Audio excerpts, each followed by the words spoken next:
Hi everyone, Cameron here from Morgan Reach TV, and here we are on episode 26 of our podcast series, which is aired on YouTube and all other social media platforms as normal. Here we are in our new location in Birmingham City Centre and in our new setting. I'm very excited to introduce you to our very first guest here, Dr. Arif Anis. Arif Anis is a renowned coach, speaker and author, and he rubs shoulders with royals, politicians and the elite in many walks of life. Arif Anis's full title is MBE, FRSA, FCL. He's a British motivational speaker, professional coach and best-selling author of books like I'm Possible, Sales Pop and Made in Crisis. Arif Anis tops 100 influential people's list and was awarded an MBE by Prince William in June 2023, recognised for all his work and services during COVID-19, where he founded the 1 Million Meals campaign. This initiative also earned him a Point of Light award from the then Prime Minister Boris Johnson in 2021. Arif Anis is the global CEO of The Summit Qatar, and as an author, he is a Wall Street Journal and USA Today best-selling author. Other awards and honours include Brain of the Year by the Brain Trust in 2020 and Global Man of the Year by Global Man magazine in 2019. His professional background is as a coach. He's worked with corporate leaders, heads of state, celebrities, and he's also the CEO of HumanX and Global Clout. Education-wise, he has received executive education from institutes like the Lahore University of Management, Imperial College London, Oxford University and Harvard University. So quite the list and major achievements in his life, and he's impacted literally millions of people with his work and with his businesses. So let's waste no more time and let's get Arif in the hot seat and let's get on with this episode.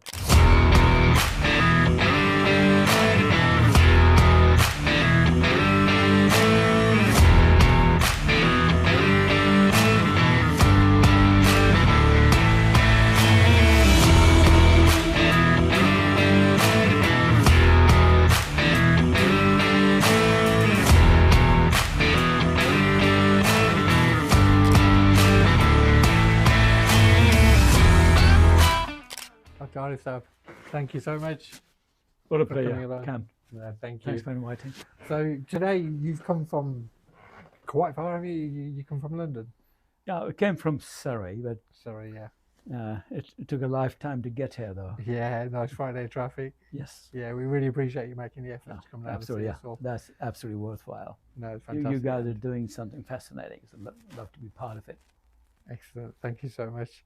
But this is our first time in this set, so you've graced us with your Yes. appearance today on our first podcast in this set, so we're very, very fortunate, and thank you for bearing with us while we got everything right and got all the settings right and everything. So Privilege is all mine. excellent. But so if we, obviously a lot of people will know who you are, your background and everything else, but obviously we've got a wide range of audience. So if I may, I'd like to kind of start from the start, really, from the kind of start of your journey in kind of everything that you've done, which we're going to hear all about. But so where did you come from originally? Was it in Lahore in Pakistan? Where was it? Well, as they say that you're born twice. Once that you come to this world, Yeah. and second time when you figure out why you came here. So each one of us, we actually go through that kind of journey. So I was born in a place, Valley. It was Son Valley. Okay. Very little known comparatively. It's to the north of Punjab.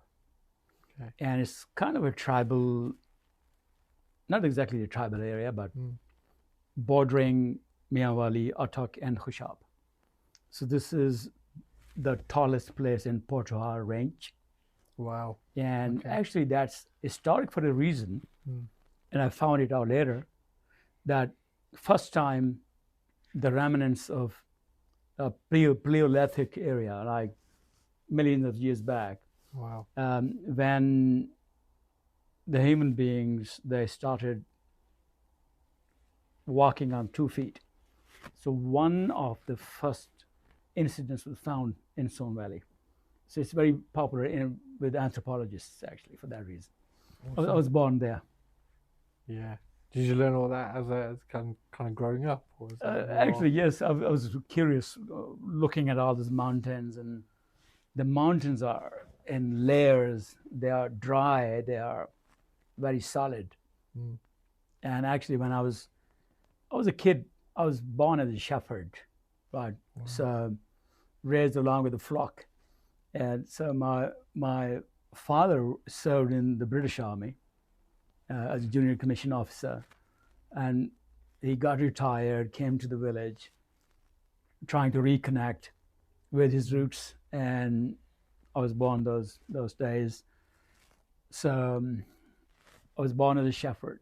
So that's still very connecting to me when it comes to the valley, the rains, the typical weathers, and the sheep and the goats, right? So I was born over there, and when I would look at the horizon, there'll be tall mountains. I wouldn't see anything else but the mountains. So I actually discovered, probably when I was 11 or 12 years old, that there is some world beyond these mountains. When, for the first time, we came to the city, probably it was some medical emergency or something, and I found people on motor cars, and suddenly I found, oh, there's some city, there's something beyond those mountains. Wow. And how old would you been then? I think 11, 12 years old. Wow, okay. Yeah. So quite, you're quite old in terms of like being your childhood. Yes, correct. Wow. So then you kind of discovered that. Yes, that was fascinating. World, so discovering that, and then I later discovered that all of us, we have got our mountains, and then something beyond those mountains, and there's some calling from the mountains, and everyone can actually find those mountains in one's life that you have to surmount. And I connect very well with the first person who conquered Mount Everest, Sir Edmund Hillary. So when he conquered, and that happened first time ever, I think 1950s, Mount Everest, the tallest mountain in the world, and he came down, and there were lots of reporters from various parts of the world, and one rushed over to him and said, "Hey, Edmund, so how did you conquer the tallest mountain in the world?" And Edmund actually took a look at him, paused a little, and said, we don't conquer mountains, we conquer ourselves. Wow. Right. So this is what I can associate with those mountains, in fact, something beyond those mountains, and then conquering yourself while you're conquering those mountains. That's awesome. So as a young child, you got obviously exposure to the outside world relatively later on. How did you kind of get into your educational journey? Was it through your father's? Because obviously he was a retired army officer at the time. So yes. So in Soon Valley, somehow that's the most backward place you can go to. Yeah, that's what I'm thinking. I still visited it 2 years back and just found that it was probably a couple of thousand years away from civilization. Still. So typically, when you look at the schools, I actually remember studying there along with buffaloes and cows, and along with the flock. Yeah. So schools without your boundary wall, schools without teachers.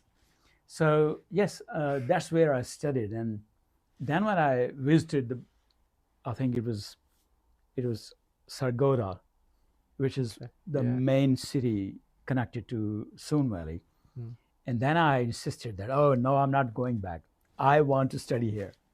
That was a turning point. I think I was 13 years old. Wow. And that's where everything started.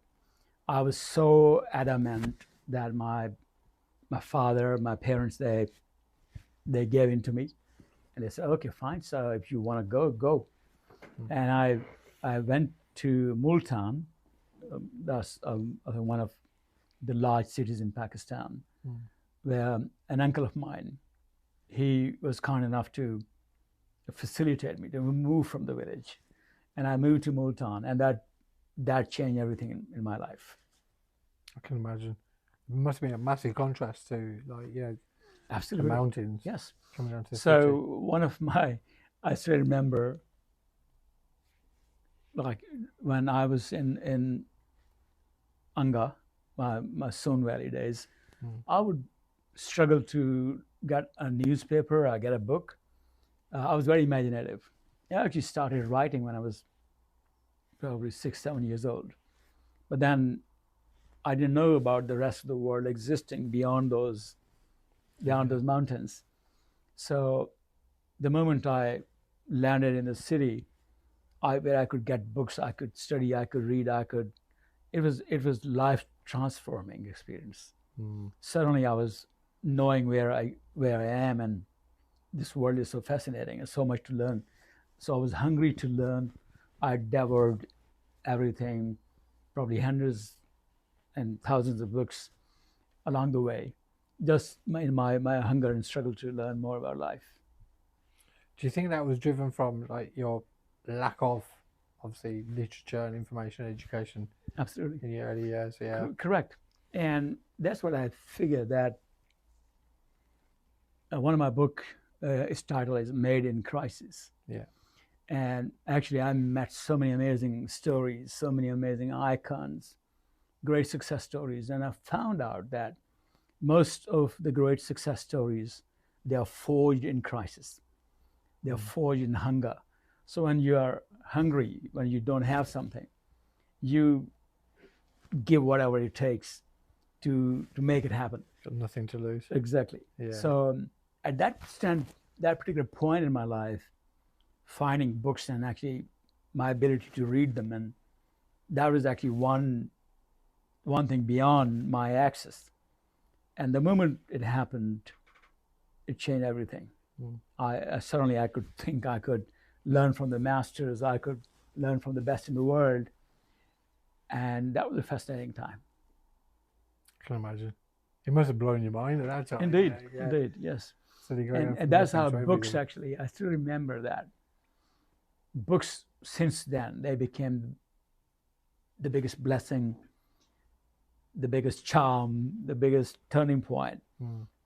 Because I couldn't live those lives, but I could imagine that when I read a book, I was almost living another life. I was looking at the world from those lenses, someone who lived, who made an impact on this world. So yes, I read almost everything: history, literature, geography, warfare, and it was just a humble attempt to figure out the world around me, because I was a shepherd from the village in the city who couldn't speak even Urdu, not English. So I learned everything through those books. Wow. And so from that journey, so you went through kind of school, college within. Yes, yeah, correct. So in Multan, yes, suddenly we had the university, the college, and much bigger facilities. So I was lucky enough to get there, to the top schools, the universities.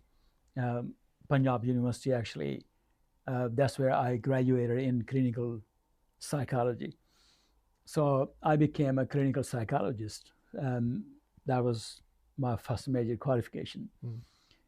And I loved psychology. Suddenly, once again, looking at my background, I couldn't understand the world around me.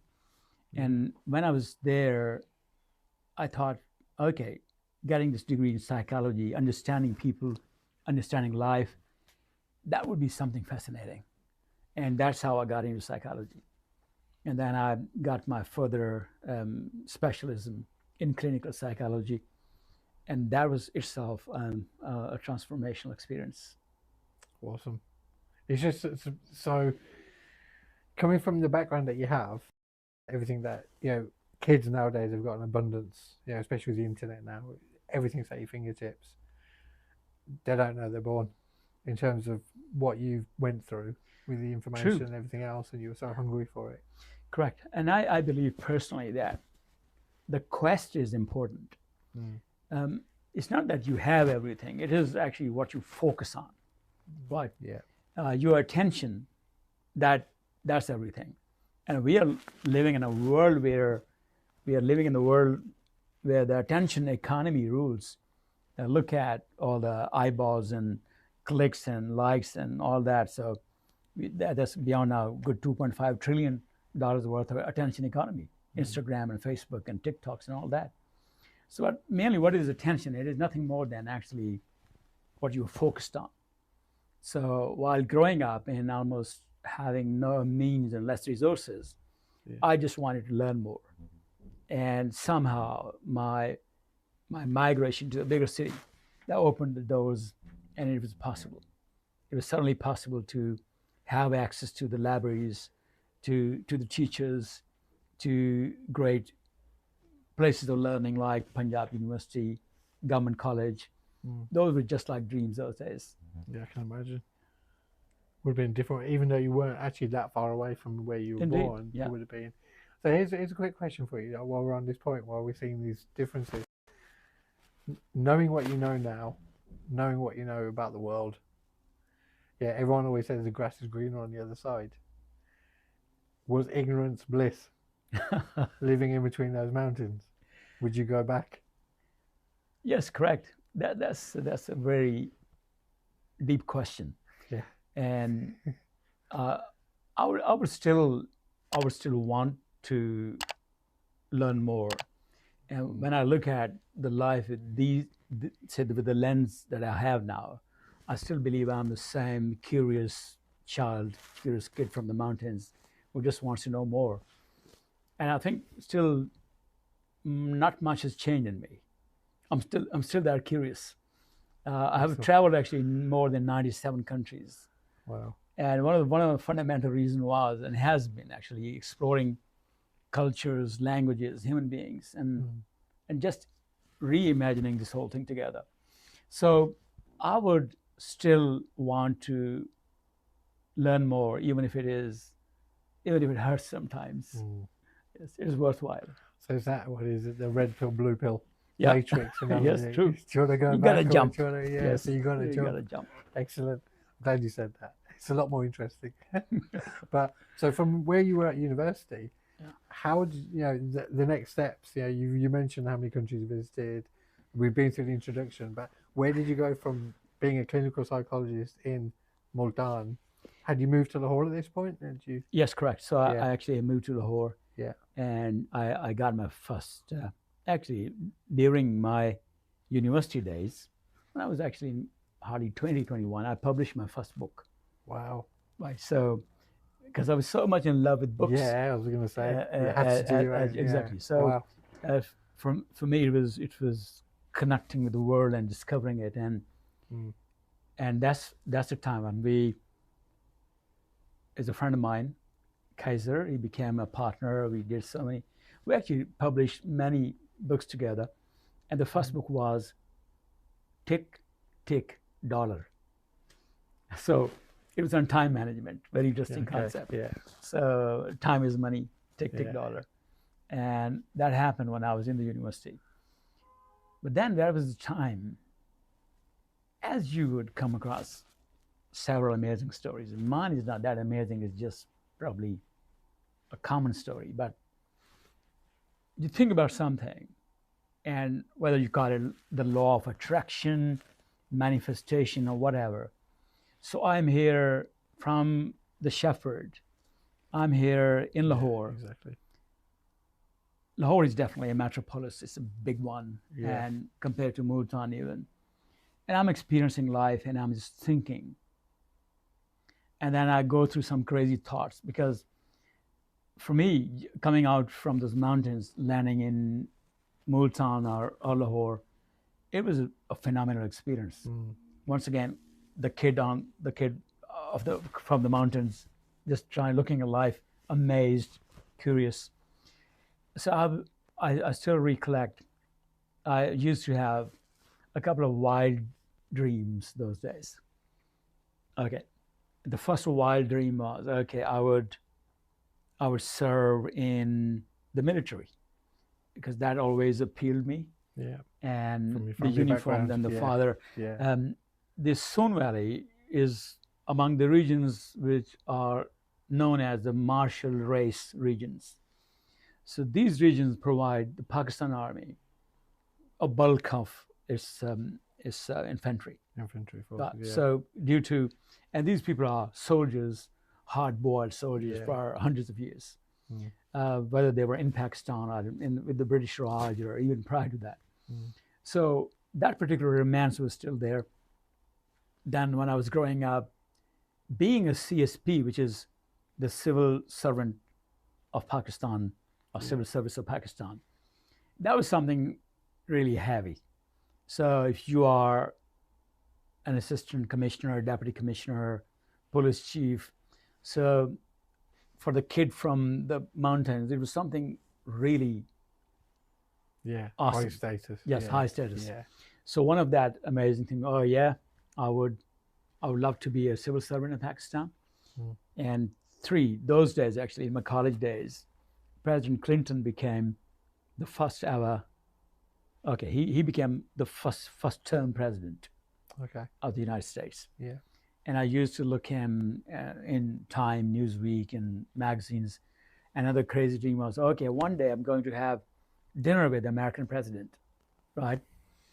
And those days, I'm just talking about those typical days when I was in 20s, and you're talking about mid to late 90s, growing up into the university. And that particular time, we had this Miss Universe from India, and she became popular. Another one was, yes, I'm going to have dinner with Miss Priyanka Chopra, probably. Yeah, it's Miss World or Miss Universe. And yes, another crazy dream, part of the same. It was, I would love to visit Prince William. So why? Because Prince William was born those days, and certainly he was everywhere, Diana and everyone. So before she passed away. And another crazy dream was, I'm going to meet Prince William in Windsor Castle, right?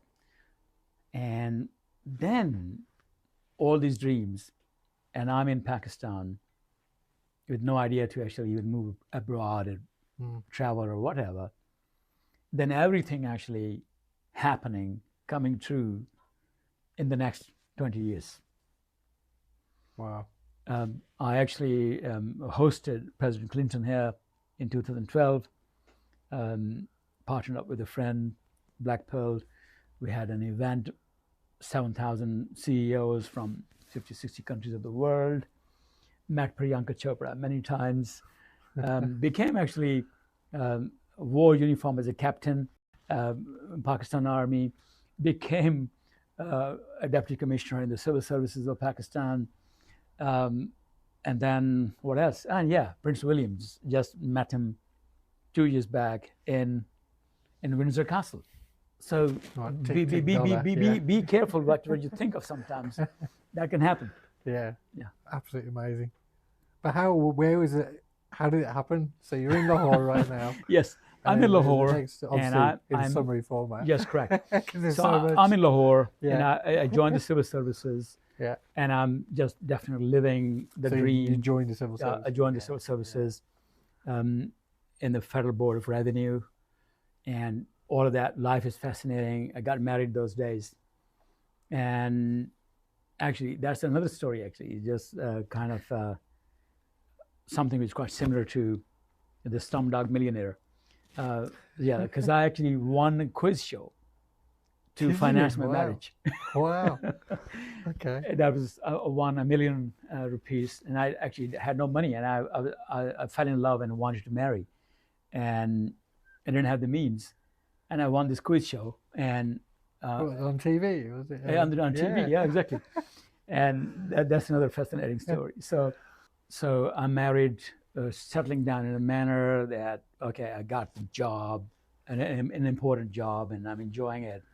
But something within me, it kept on, the curious kid, it kept on kicking inside. Do you know, sorry, on your quiz show, was that a skill quiz show, like questions, general knowledge questions? Those were the general knowledge questions, just so like who wants to be a millionaire kind of thing. So all your reading came into effect. Oh yes, true. exactly. Yeah. So as Okay. I was just preparing for that, actually. Yeah, yeah. It just worked out. Yeah. Awesome. So I was having that, not even midlife, pre-midlife crisis. So But at I, this point, you're only in your mid-20s, late 20s, yeah, is it? late 20s, yes. Late. And I said, okay, Midlife fine. crisis. Yeah, true.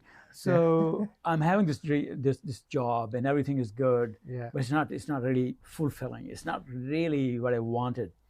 It's not really something that can make me restless and sleepless, Okay. because that's a job. That's a government job in which you go and you have the bureaucracy and the civil services and Yeah. the red tape and all that.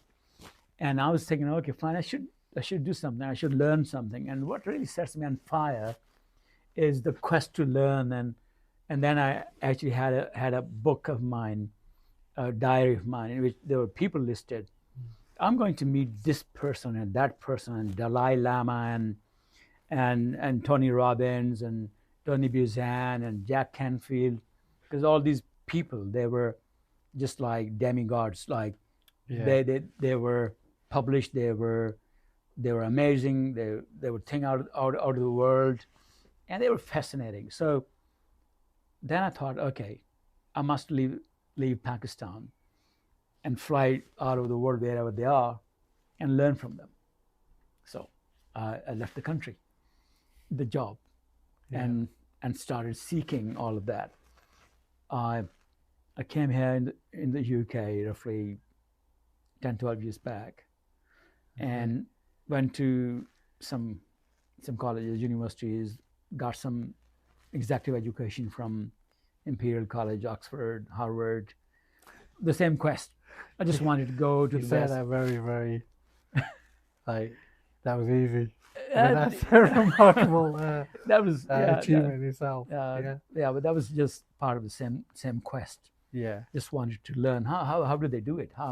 How did they do it at Oxford or Cambridge or Harvard? Yeah. So the same quest continued. And during this whole thing, as I told you, that I was a clinical psychologist. So that particular knowledge started shaping into books. I published many, many books, not more than 14 books. A few became really popular, kind of. At this point, bestsellers. sorry, are the books kind of fueling your kind of income and revenue and everything, or is it? Yes, Yeah. they're a Wow. labor of love as well, but at Yeah. the same time, But also at the same time, yeah. revenue generation, because a few became really popular.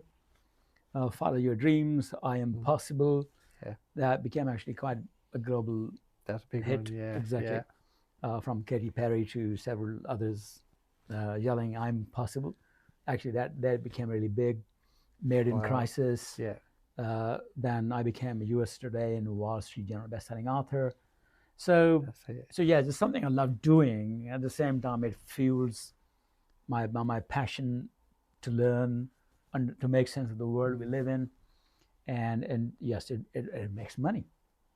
Because I toured the world as a keynote speaker. Yeah. And that actually finances that. Yeah, and you get more income from that, more generation, more widespread. Yeah, correct. Yeah. Okay. So now you're kind of got a lot of momentum. Yes. And you're just picking up, fame really. Yeah. So when you speak, I've spoken definitely, as I said, closer to 100 countries. Yeah.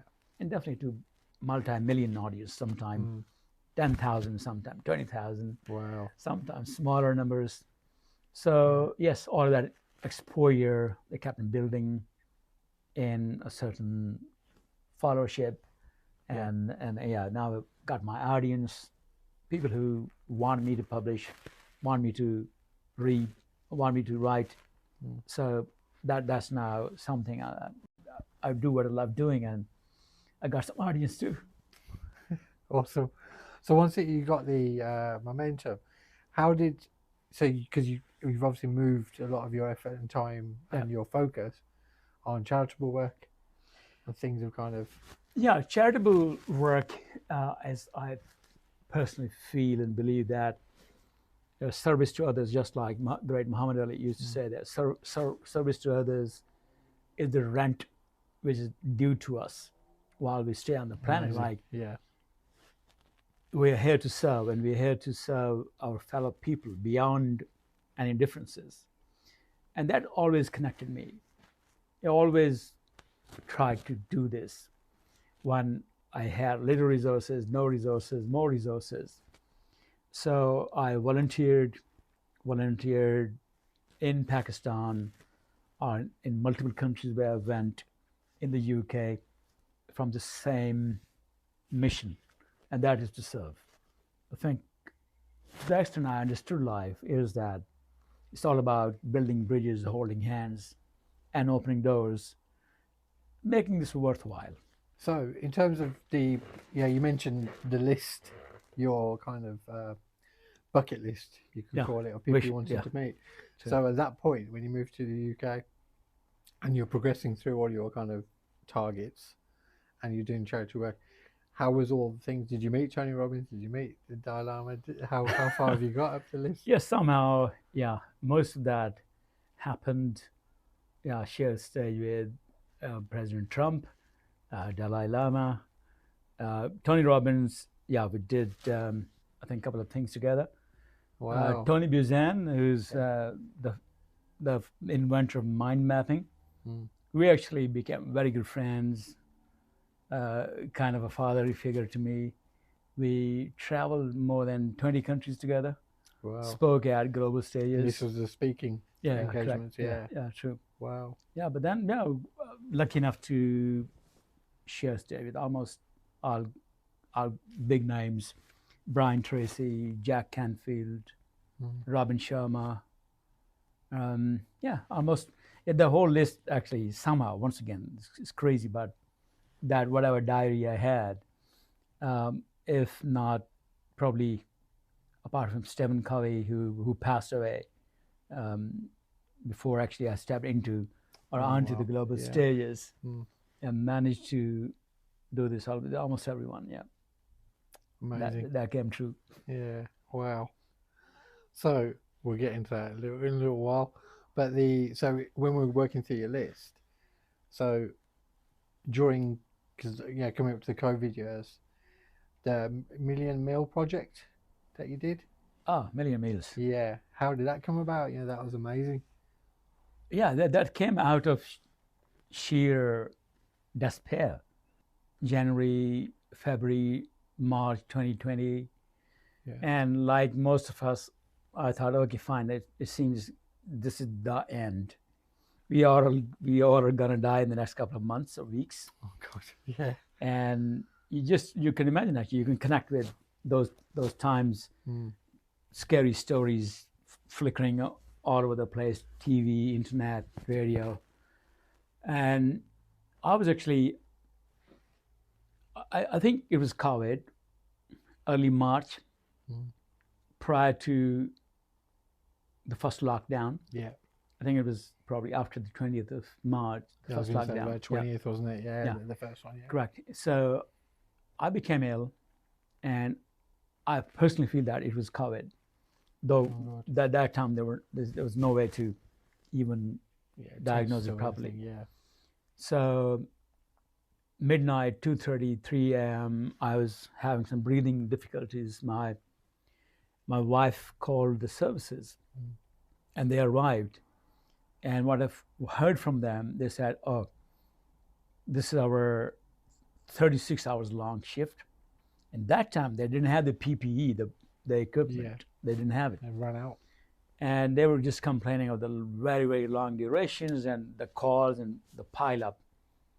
And that was my personal experience. So I was recovering those days, felt better. And then we had the initial lockdown, and I looked at a mirror story probably, in which a nurse is looking at the empty aisles in a supermarket. Because everyone else is panic bought. Exactly. Yeah, so there was empty the shelves. There was those turbo shopping, and people were hoarding. That the world is going to end, and let's get whatever we can. Making toilet roll towels. Yeah, exactly. All of that stuff. So, and she was actually having tears in her eyes because she just got the break and she couldn't get the food, and the supermarkets were empty. And that left a certain impact on me. So when the Prime Minister, Boris Johnson, he announced the first lockdown, and everything froze, knowing that even hospital canteens and pubs and canteens, everything got shut down.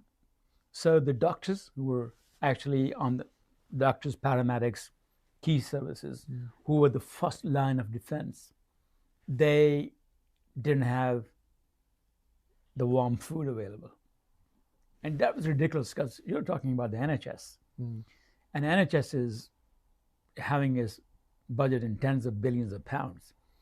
NHS budget is way bigger than roughly 50, 60 countries of the world. It's that heavy. Yeah. But suddenly that mighty NHS that just got crippled due to this crisis response.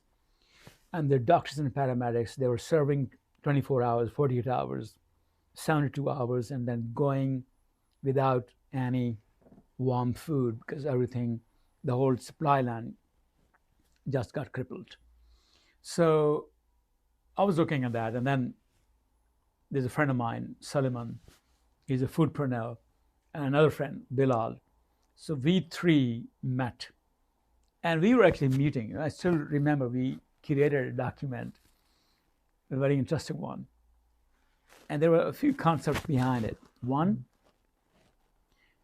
most of the first world countries, they believe that Pakistanis or the third world, say developing countries, people, they come here mainly to juice it out.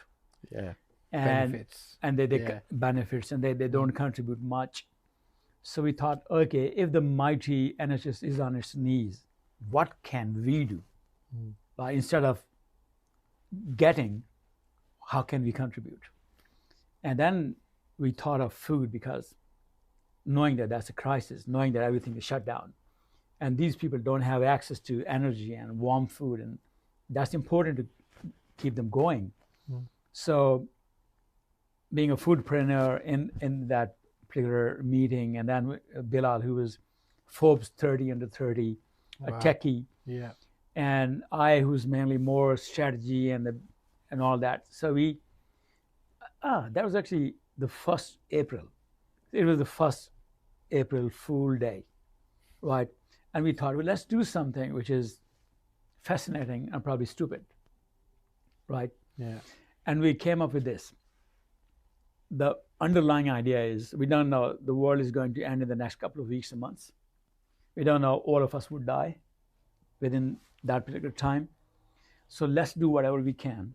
Nothing to lose, eh? Nothing to lose. Yeah. And what we are going to do that we are going to provide warm food to doctors, nurses, paramedics, key service people who don't have any supply chain at the moment. So we collected the donations among ourselves, and we launched this whole thing within 24 hours. This name I came up because, being a writer and all that, and they say, hey, you're good at that, so think of something. Think of something. And I came up with this 1 million meals. And why 1 million meals?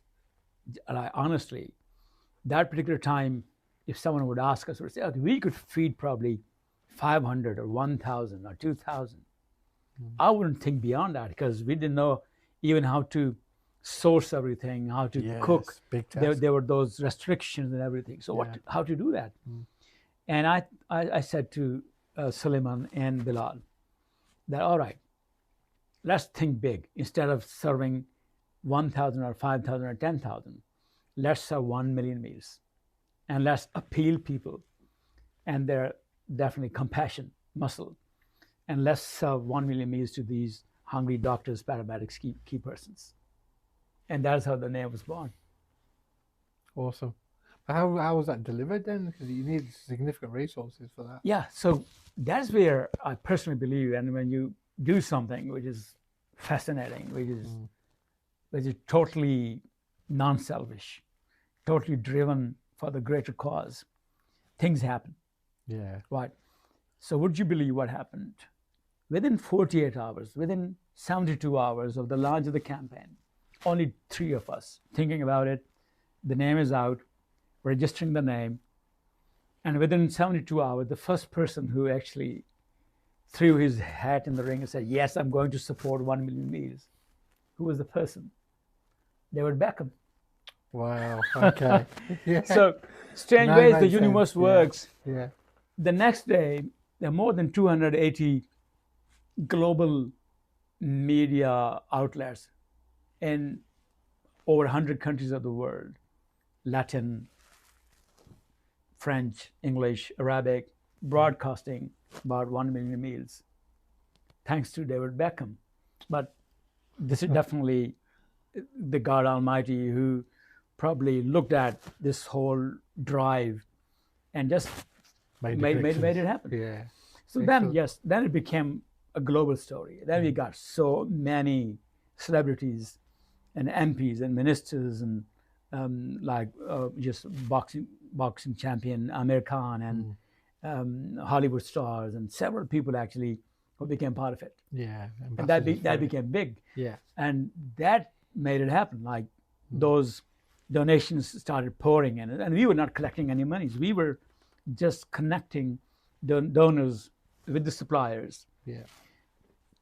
And within 4 or 5 days' time, we created, due to the tech knowledge, we created the whole supply chain in a manner that any hospital in Northern Ireland or in Scotland or in Wales and England would call us or send us an SOS. We need 500 or 200 or 300 meals.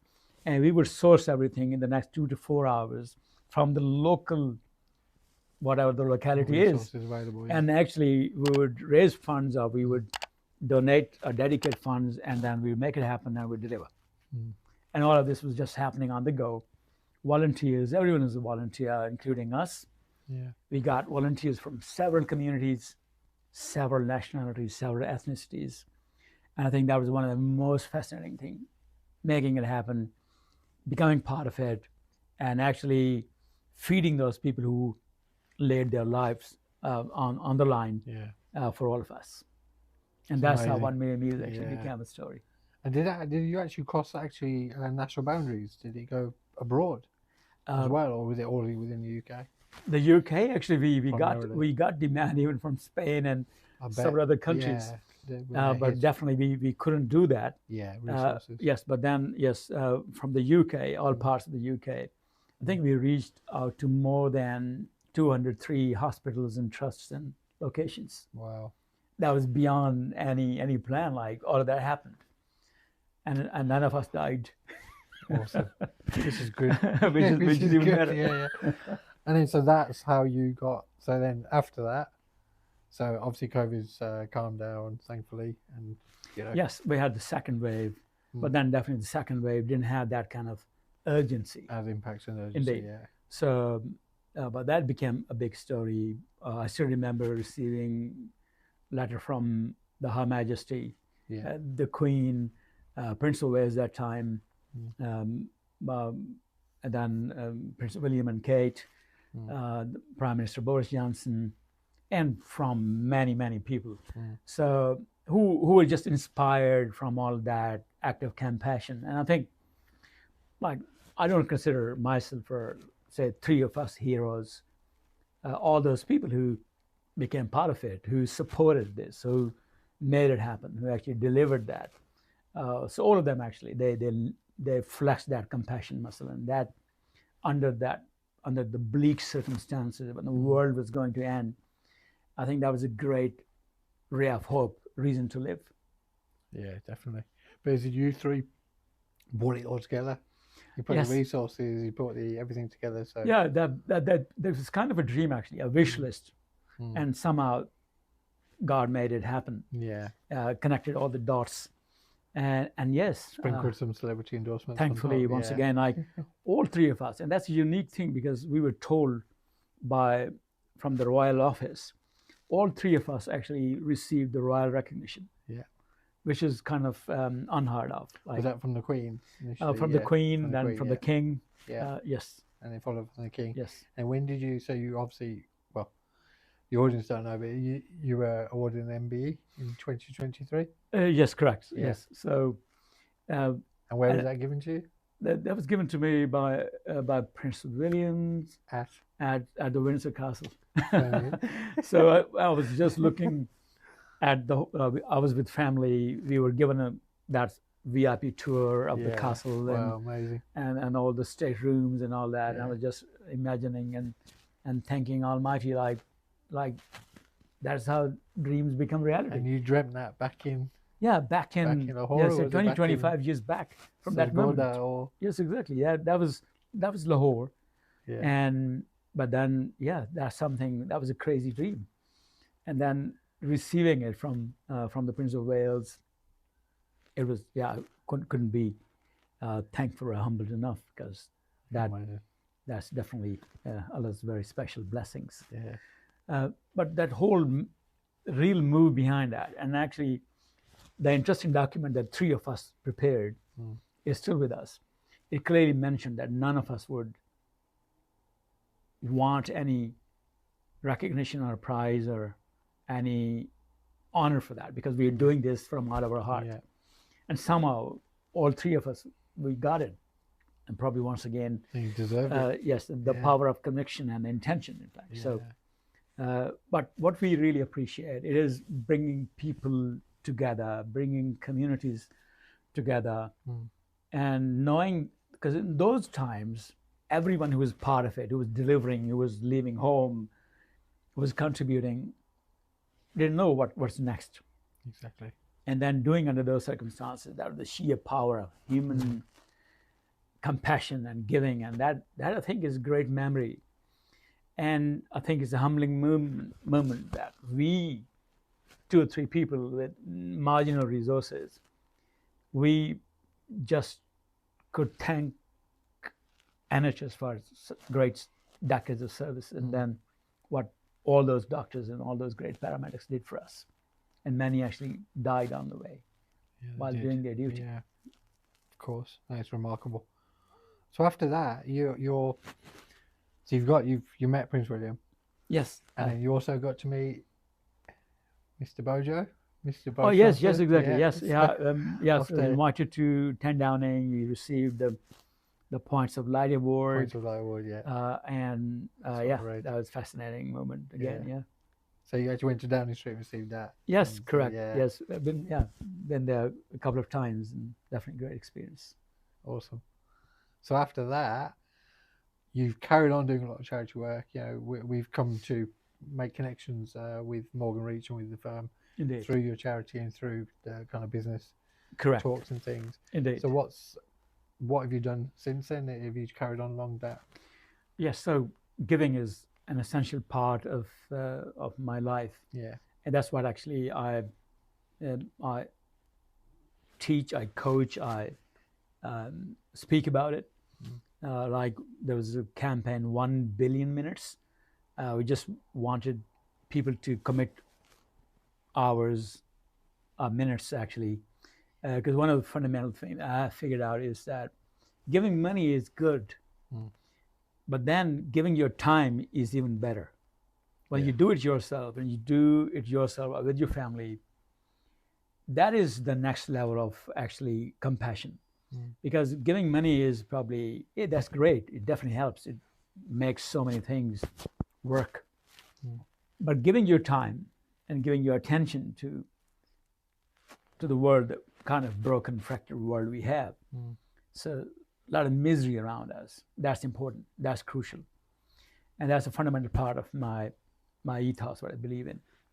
So yes, finding Morgan Reach actually through that connection was great, because we were attending a charity dinner. Yeah. And then I met the founder, Dr. Sheikh. And it was incredible actually discussing about this, and then finding his passion about serving others. That actually was a highlight.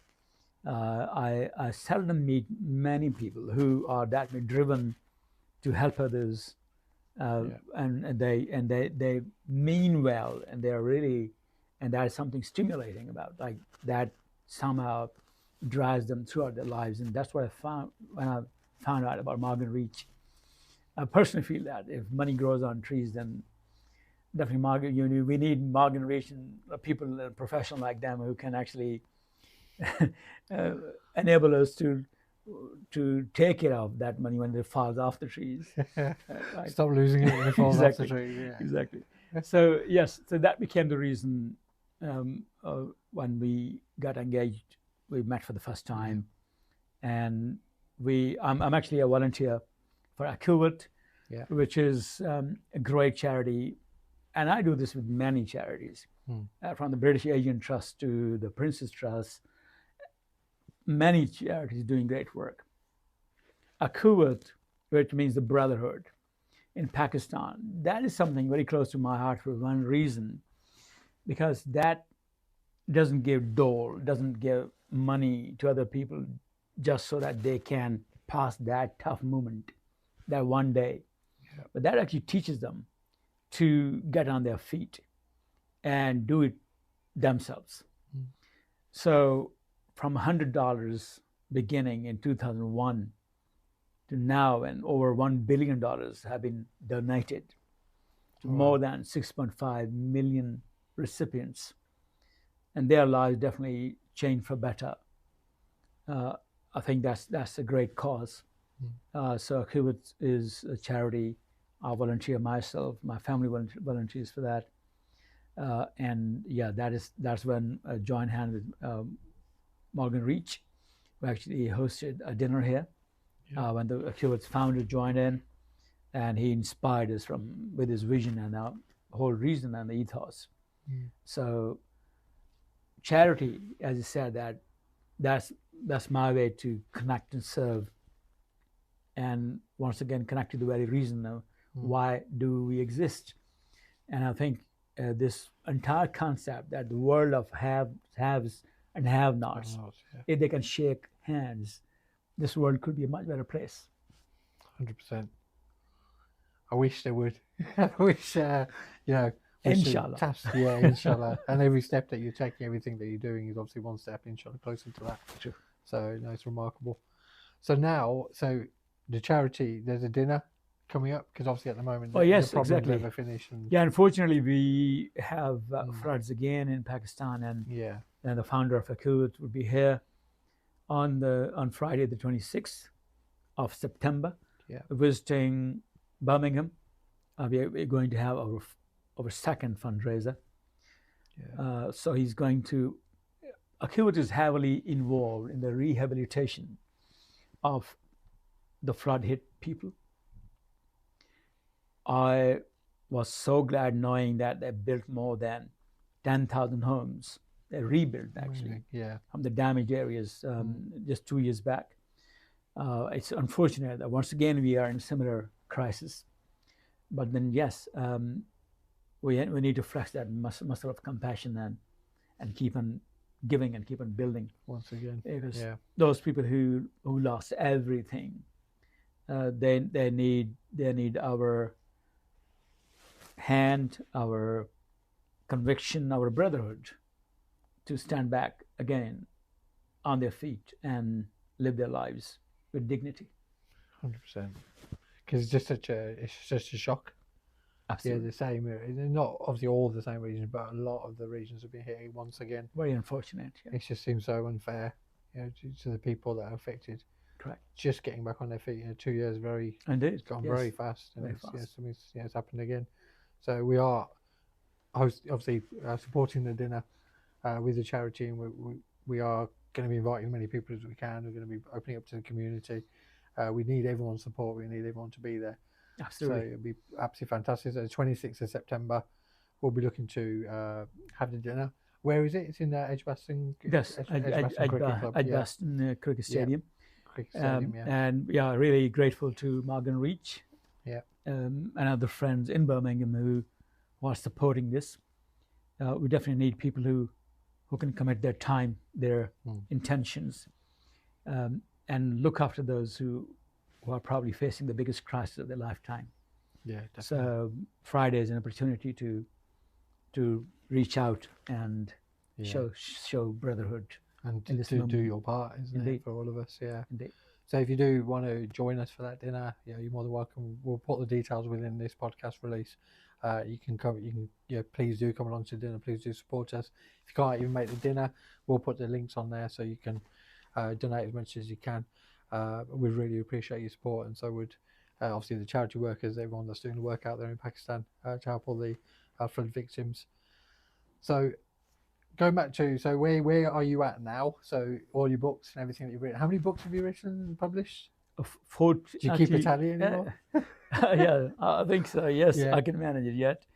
So 15th one was just out. 15. Yeah, wow. 2 months back. It's actually an anthology published by Emerald Publications, one of the top research and academic publishers in the world. Yeah.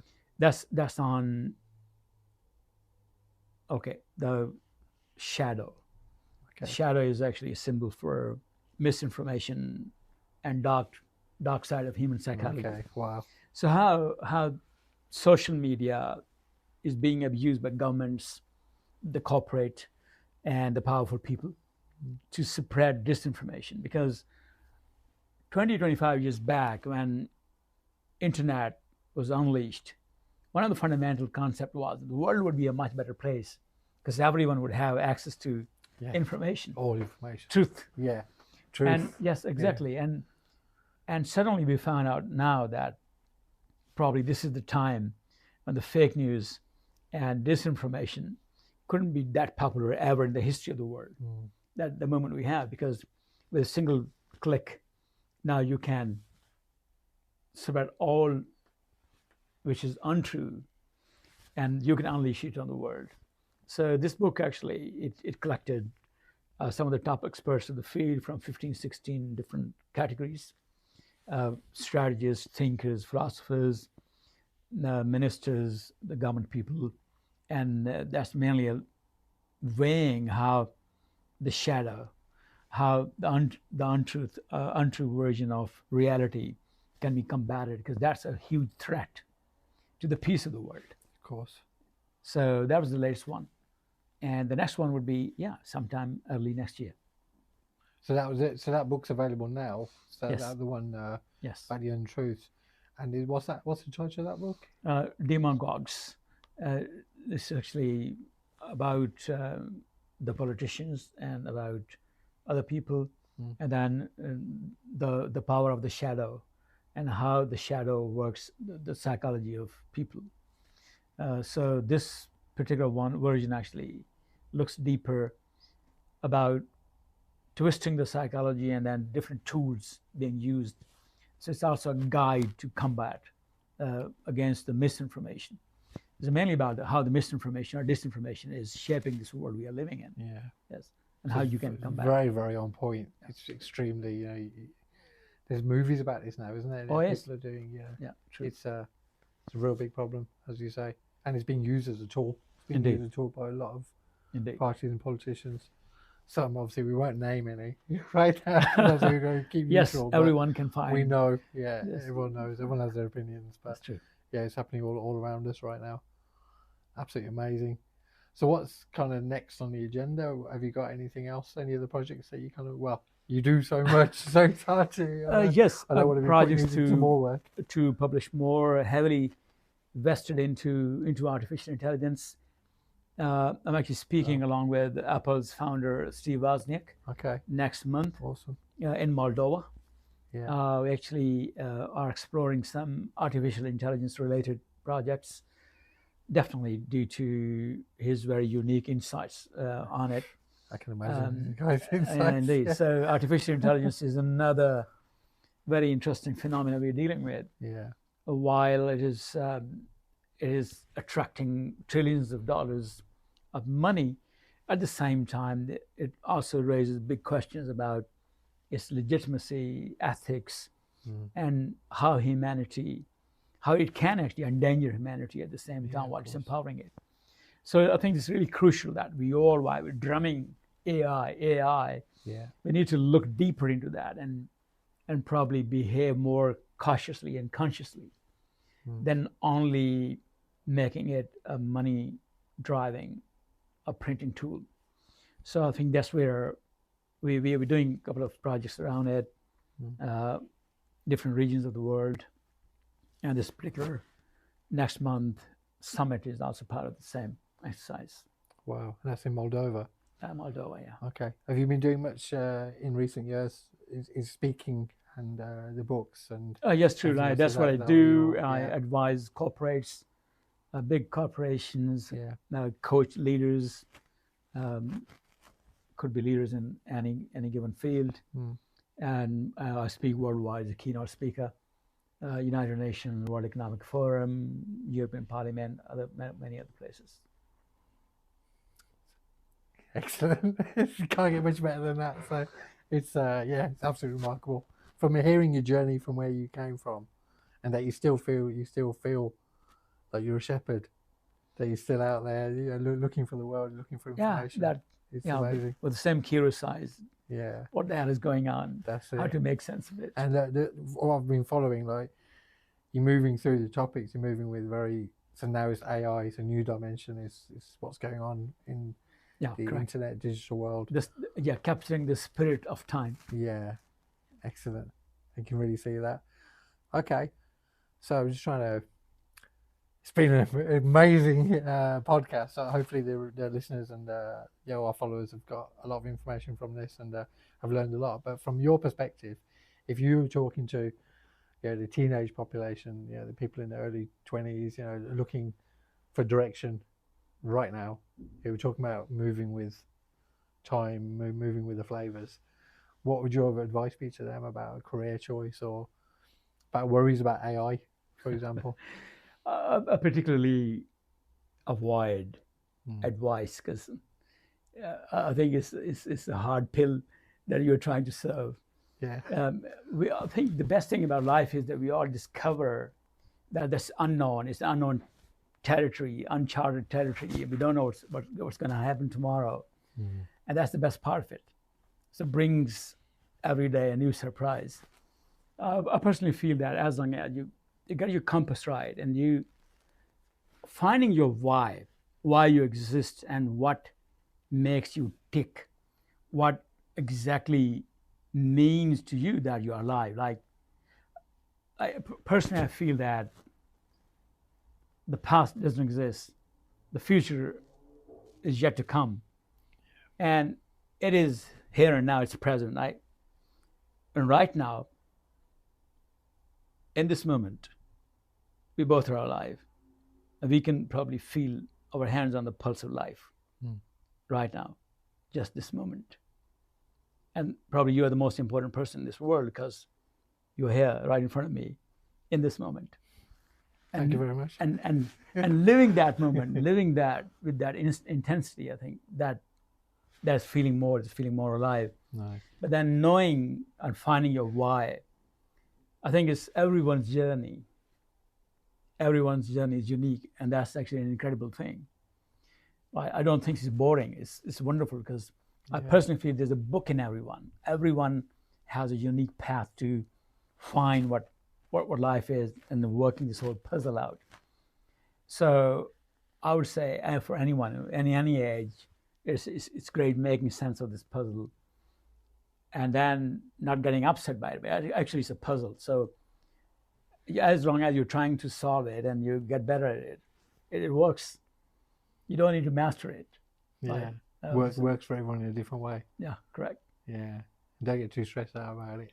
Just take it as it comes, yeah? You take it as it comes, yeah. Yeah, absolutely fantastic. Thank you so much. That's been, we're really grateful for your time in coming up today.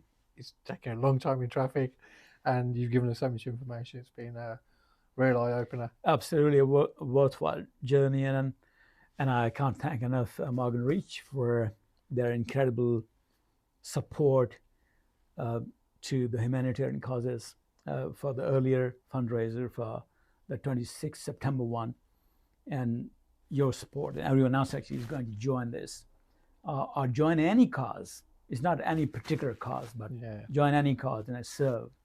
I think that's what that connects us all. Serve humanity. Yeah. Thank you very much. Thank you for being part of it. Thank you. Most welcome. Thanks for your time.